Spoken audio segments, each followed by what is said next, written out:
But if a baby is created, it is a human life. And whether that mother ends that pregnancy or not, the scars will not go away.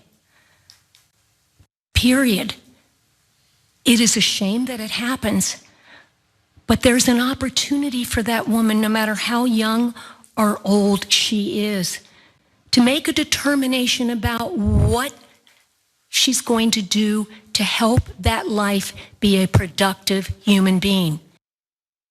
Representative Jean Schmidt there out in Ohio back in April, talking about how she has fantasies of forcing little girls and women to have babies, no matter what.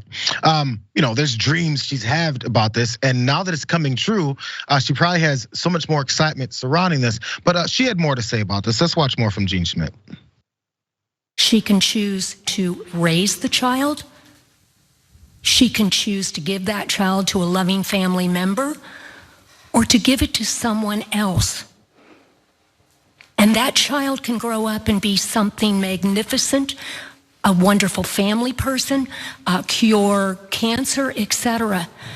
This is not about keeping abortion alive.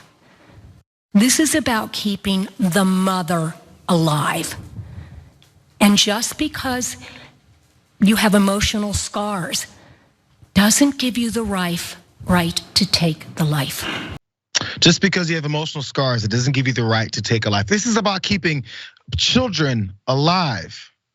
How about this particular case, Jean? This is in Ohio, where she's from and what she represents.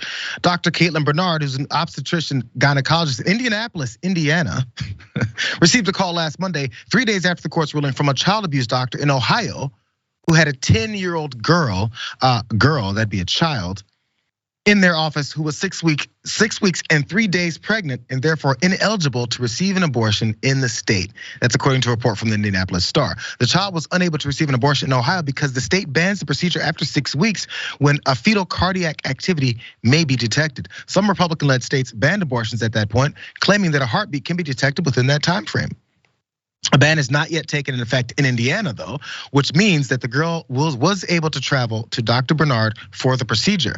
Other information about the child's case was unknown, likely because she's 10 years old. So hold up, before we give Indiana a bunch of props for having this situation where she was able to literally escape home to go to another state to get a procedure done because she was raped at 10 years old.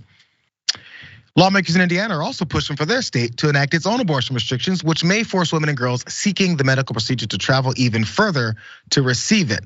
I'm not gonna get to that Twitter user because it's pretty straightforward what happens. When we say things like, hey, you're looking out to protect children, right? How about this child? You know what they say? Oh, but that's not really a kid. That's like someone I wanna use for my political purposes. Maybe score some political points to get myself elected because I say, hey, child who's been raped by a family member, have that child. You might actually raise them to cure cancer. Or maybe the 10-year-old who's having the kid might grow up and continue to be raised to cure cancer. Why is it always, I didn't want to get into the same argument we always have. Brett, what are your thoughts? This is really annoying me. I'm like stopping myself 3 times from cussing on air.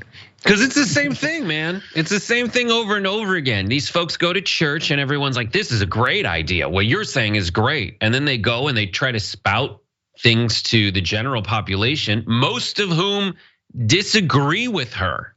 She says, I want to keep women alive. I hate to break it to you, lady, but women are gonna die from this because they're going to want abortion, something that they should have every right to. If you're a conservative, here's what happened is the super rich people were super scared that there was a left-leaning court because this is in the wake of regulating businesses in a time of horrible things going on, right?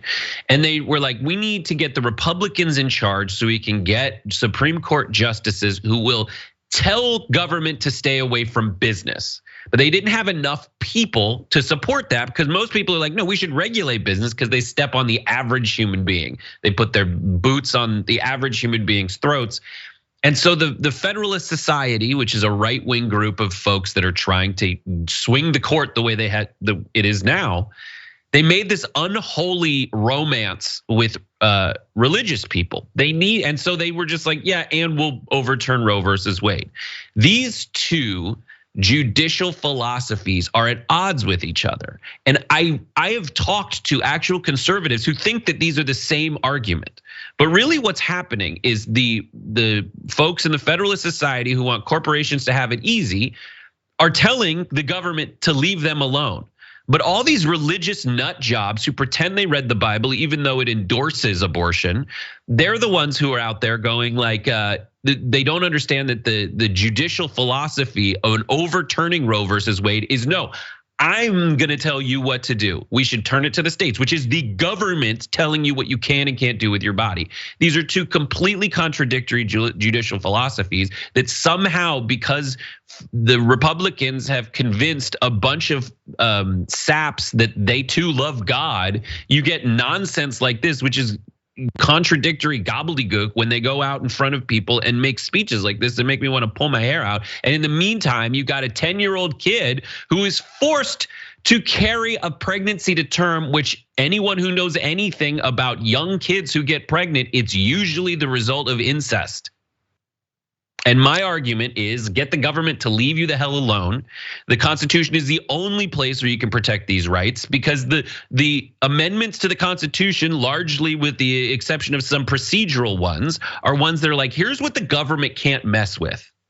And they can't mess with your reproductive rights, your body, things that are happening inside you in any tangible way that could end up ruining your life or killing you.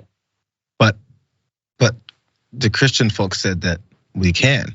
That's all. I'm straight up. That's the argument. I'm an American. I'm a Christian. They think those trump everything else that you can actually argue. Yeah, well, there's one way. Just don't have an abortion. Like if you're a Christian, just don't do it. Pretty straightforward, pretty simple. And also have your uncle's baby and then say you're gonna raise it to cure cancer, and you can go ahead and have you and your uncle raise your children.